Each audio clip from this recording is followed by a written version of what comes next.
O Senhor esteja convosco. Ele está no meio de nós. Proclamação do Evangelho de Jesus Cristo segundo Mateus. Glória a vós, Senhor.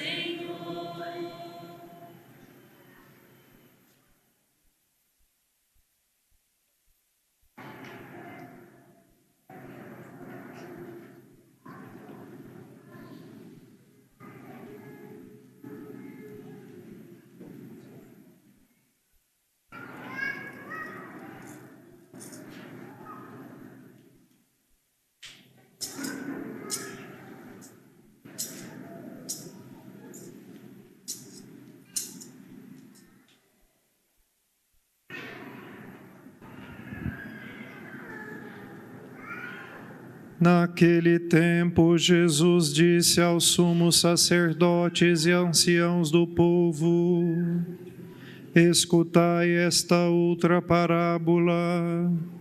Certo proprietário plantou uma vinha, pôs uma cerca em volta, fez nela um lagar para esmagar as uvas e construiu uma torre de guarda. Depois arrendou a vinhateiros e viajou para o estrangeiro.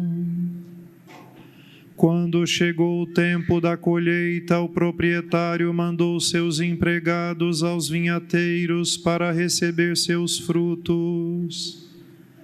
Os vinhateiros, porém, agarraram os empregados, espancaram a um, mataram a outro e ao terceiro apedrejaram. O proprietário mandou de novo outros empregados sem maior número do que os primeiros. Mas eles os trataram da mesma forma. Finalmente o proprietário enviou-lhes o seu filho, pensando: ao meu filho eles vão respeitar. Os vinhateiros, porém, ao verem o filho, disseram entre si: este é o herdeiro, vinde, vamos matá-lo e tomar posse da sua herança. Então agarraram o filho, jogaram-no para fora da vinha e o mataram. Pois bem, quando o dono da vinha voltar, que fará com esses vinhateiros? Os sumos sacerdotes e os anciãos do povo responderam: com certeza mandará matar de modo violento esses perversos e arrendará a vinha a outros vinhateiros, que lhe entregarão os frutos no tempo certo.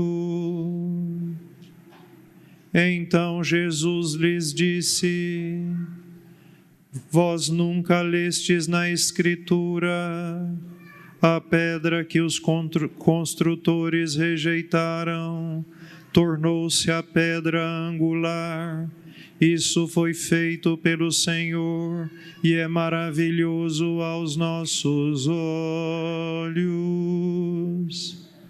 Por isso eu vos digo: o reino de Deus vos será tirado e será entregue a um povo que produzirá frutos. Palavra da salvação. Glória a vós, Senhor.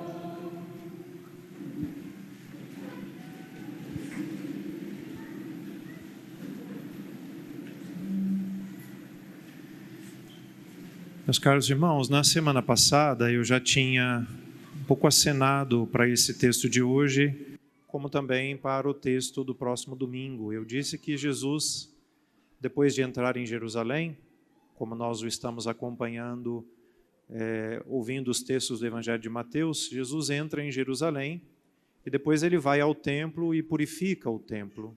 E aí surge então uma discussão sobre a autoridade de Jesus. E por causa desta discussão que surgida em torno da purificação do templo, Jesus conta 3 parábolas para confrontar os sacerdotes e os anciãos do povo, ou seja, aqueles que tinham autoridade do ponto de vista civil e religioso naquele tempo. E aqui eu queria lembrar um fato que é sempre importante a gente nunca perder de vista. O que Jesus faz e o confronto, ou a severidade com que Cristo às vezes toca em pontos da fé do seu povo, ou mesmo o modo como trata tantas vezes incisivamente o povo de Israel, ele não faz porque os vê como seus inimigos e quer vencê-los ou quer tirar deles a autoridade recebida. Não é isso. Na verdade, o que Cristo está tentando fazer com as suas palavras, com os seus gestos, é justamente ajudar aqueles homens a encontrarem o caminho da fé. E na semana passada, Jesus conta uma parábola, que é aquela parábola dos 2 filhos.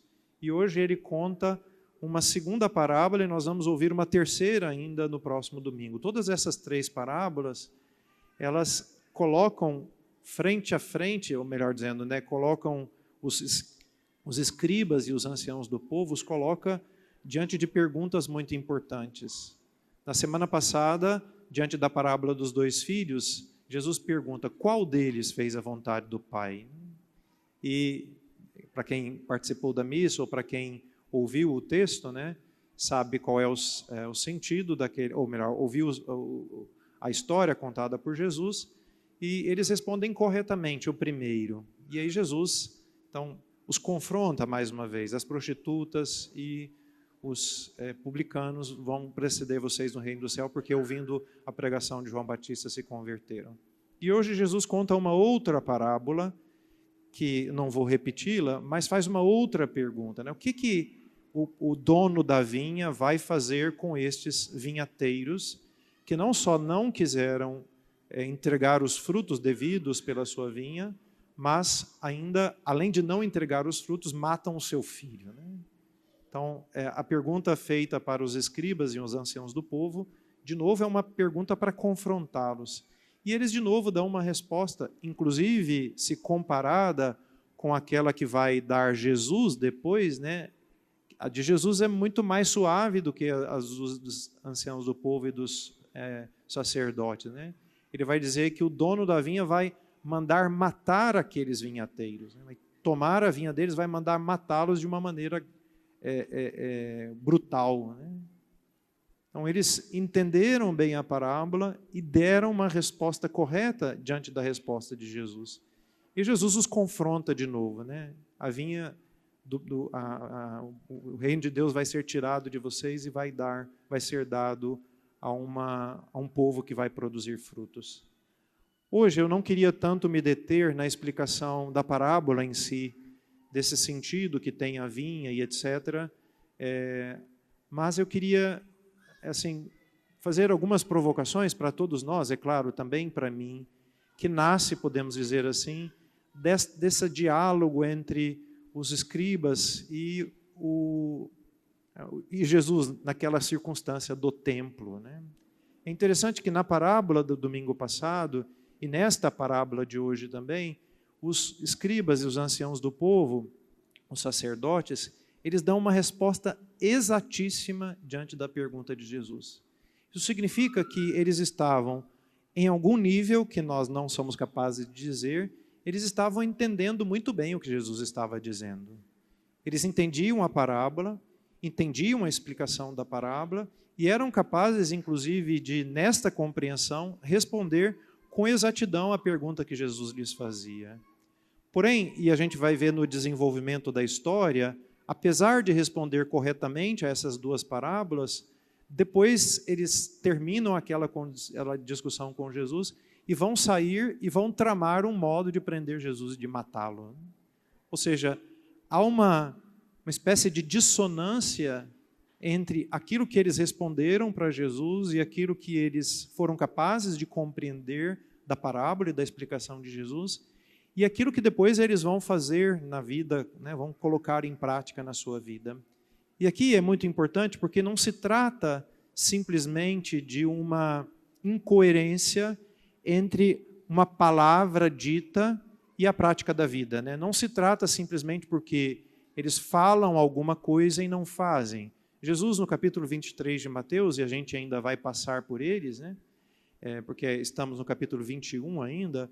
Então, Jesus, no capítulo 23 de Mateus, vai ainda insistir fortemente contra essa hipocrisia dos fariseus, dos escribas, dos chefes do povo, por causa desta, vamos dizer assim, dessa distância entre o que eles dizem e o que eles fazem, né?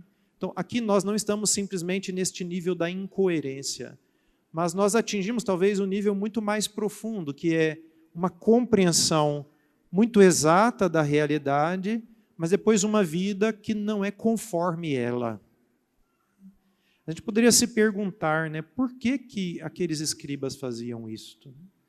Porque apesar de estarem ouvindo as parábolas de Jesus, apesar de estarem entendendo o que Jesus lhes queria dizer, apesar de saber inclusive o significado das parábolas, porque ao responder corretamente, mostram que entendiam o que Jesus estava querendo dizer, mostra que entendiam o sentido da parábola, né? Então, por que apesar disso, eles saíram de lá e mandaram matar Jesus? Porque havia, vamos dizer assim, essa incoerência, ainda que não declarada, né? Mas havia uma incoerência vivida em pontos muito radicais, né? Porque da parte deles havia essa dificuldade de, mesmo sabendo que a realidade era uma, de aceitar essa realidade, de acolhê-la e de se empenhar sinceramente, apesar dos limites e fraquezas, de colocar esta realidade em prática, né? E por que é muito importante nós fazermos essas perguntas? Porque não raras vezes isto acontece com muita exatidão também entre nós. E aqui me permitam fazer um parênteses que tem a ver com o início da minha homilia, né? Nós não necessariamente agimos desta maneira porque maliciosamente estamos escolhendo negar Jesus. Na verdade, alguém que maliciosamente, enxergando uma realidade, a faz, tem um nível de maldade muito grande. E nós não encontramos isso comumente entre as pessoas, um nível de maldade tal, né? Por exemplo, eu sei que esta coisa é errada e eu tomo uma decisão livre, consciente e vontade. Não, eu quero fazer isso que é errado, né? Isto exige um nível de maldade muito grande na vida da pessoa. Quando alguém tem consciência, literalmente, de que uma coisa é má, né, e a faz. E este nível de maldade, ele aumenta na medida em que aquilo que é feito é ainda mais grave, né? Só para dar um exemplo, que não é muito bonito, mas para vocês verem que isto pode acontecer, apesar de não ser tão grave assim. Recentemente eu fiquei sabendo de uma pessoa que faria cirurgia de mudança, isso foi deu entrevista, né? Faria cirurgia de mudança de sexo e disse que queria colocar um útero só para poder fazer aborto. Então, a gente aqui atinge um nível de maldade muito extremo, né? Porque a pessoa sabe do que está... Claro, pensando que ela tem consciência de tudo isso, né? Mas ela sabe e toma uma decisão de chegar a este ponto, né? Ou alguém, por exemplo, que decide matar por pura maldade, né? Assim, não, eu sei que está errado, mas eu quero matar essa pessoa, quero fazê-la sofrer, né? Então, nós estamos no nível... Mas, normalmente, no nosso cotidiano, em que nós lidamos com coisas que não são tão graves assim, e que, por isso, não exigem uma grande adesão da nossa vontade, não é que a gente para pensar, não, isso está errado e eu quero fazer essas coisas erradas. A gente simplesmente vai fazendo, né? Apesar de que, de um lado, a gente entende, assim, fundamentalmente as coisas, entende a realidade, né? Se a gente olha, por exemplo, para o nosso mundo, a gente vai ver que está faltando alguma coisa neste mundo. É impossível não ver isto, né? Eu noto, quando vou fazendo homilia aqui, né, que boa parte de vocês vai me dando um feedback, assim, que estão entendendo e que estão me acompanhando, a balançar a cabeça, às vezes olham um para o outro para dizer, está vendo, é isto mesmo, né? Então, a gente fundamentalmente compreende a realidade. E quando a gente olha para as circunstâncias que nós estamos vivendo no mundo, a gente vai vendo, está faltando alguma coisa nesse mundo. Tem coisas muito erradas, existem incoerências muito grandes, de todos os níveis, para todos os lados, né? E a gente também está vendo, basta a gente olhar assim, quem conhece um pouquinho de história da humanidade, sabe que nós estamos fazendo um processo de declínio civilizacional muito grande. Os nossos avós, eles não tinham celular como nós, não tinham computador, não tinham avanço tecnológico como nós tínhamos. Mas do ponto de vista humano, eles eram muito mais assim, profundos do que nós. Imagina, eu acho que o escândalo que nós vivemos hoje nem é tanto assim só dessas coisas graves, porque as coisas graves sempre foram graves. Mas assim, eu acho que o grande escândalo é que nós vivemos um nível de desumanização do mundo muito grande, nas coisas mais simplórias de cada dia. Por exemplo, o respeito de uma pessoa mais jovem com uma mais velha, né? Isso é um negócio assim tremendo, né? É uma coisa muito simples, mas isso mostra como a gente vai assim declinando a qualidade da nossa civilização. Então, a gente até enxerga essa realidade. A gente até enxerga que o caminho que o mundo está traçando, né, o está levando pouco a pouco para uma espécie de autoextermínio, né? Uma espécie de abismo em que o homem está conscientemente caminhando em direção dele. E a gente está enxergando tudo isso. O problema é que a gente, às vezes, funciona, mesmo que não seja maliciosamente, mesmo que a gente não faça isso por maldade, né? Mas a gente enxerga tudo isso, mas não obstante tudo isso, a gente aceita viver na lógica desse mundo. A gente continua achando que não tem problema, não, tá bom, mas eu não sou tão mal assim, né? Quando alguém começa com esse discurso, não, mas eu não sou tão mal assim, né? Ou quando alguém, para defender outro, diz, não, mas meu filho não é tão mal. Ele até faz uma coisa. Quando começa com esse discurso, fala, desgraçou tudo, né? Ou seja, a pessoa está encontrando um modo para auto-justificar-se nos seus erros, né? Que eram aquilo que os fariseus faziam, os escribas também. Eles estavam enxergando qual era o real. Eles estavam vendo que Jesus estava falando deles. Eles estavam vendo que o que eles estavam fazendo era errado. Eles sabiam, e as respostas das parábolas, e não só as parábolas, quando Jesus os encurrala também e faz outras perguntas, eles mostram que eles estão entendendo tudo. Porém, não, nós vamos matar Jesus, né? Não tem... Aqui nós não vamos ceder diante da realidade. E era sobre isso que eu queria assim, fortemente provocar também a mim, né? Eu não faço isso aqui porque não quero bem a vocês. Pelo contrário, né? Tenho amor a vocês como pastor de vocês. E quero muito provocar porque, como o nível de maldade não é tão grande, como as pessoas gostam de dizer, eu não mato, eu não roubo, entendeu? Ou seja, ninguém está fazendo nada assim extremamente grave, né? Então a gente começa a se sentir muito confortável nas nossas pequenas incoerências. A gente começa a se sentir muito confortável nas pequenas coisas, né? A gente começa a admitir na nossa vida coisinhas muito más e a gente vai fingindo que não está acontecendo, assim, né? A gente mantém os olhos para cima assim e esquece de olhar para baixo, vai jogando para debaixo do tapete a sujeira, né? E muitas vezes é necessário que a gente se confronte constantemente para deixar vir à tona, inclusive nos desmascarar diante de nós mesmos, né? E é muito importante que a gente se pergunte, peraí, né, será que eu não sou como aqueles escribas? Eu estou vendo a realidade, eu estou vendo que não funciona viver desse jeito. Eu estou me dando conta, e o mundo está provando isto para mim, que uma vida desta maneira só nos leva ao declínio, só nos leva à imoralidade, só nos leva ao mal, só leva o mundo, e não é só a mim, né? Eu sou parte deste mundo, leva o mundo por um caminho que é o buraco, né? Então, a gente precisa começar a olhar para isso, e a gente não pode aqui, sabe, ficar tergiversando, não pode ficar tentando encontrar uma maneira de conciliar as coisas. Jesus, ele, nesse sentido, era bastante radical, porque é assim, sim, sim, não, não, é assim. Então, não tem possibilidade, depois, como Jesus vai dizer, de a gente servir a dois senhores, a dois deuses, né? Por isso é muito importante que a gente se empenhe constantemente para enxergar o real, para enxergar a verdade, para olharmos para esse mundo, para ver o que é bom, o que é mal, o que é certo, o que é errado, e não jogar com essas coisas. E não ceder a esta tentação constante, que é de ter uma vida assim, como se a gente estivesse pisando em dois caminhos, né? Os profetas perguntavam ao povo de Israel, até quando vocês vão claudicar, né? com duas pernas? Né? Até quando vocês vão agir como se vocês não estivessem entendendo as coisas? Né? Eu sei que é muito difícil a gente romper com certas estruturas, porque, claro, nós estamos inseridos nesse mundo, e às vezes não é possível mudar tudo que está ao nosso redor.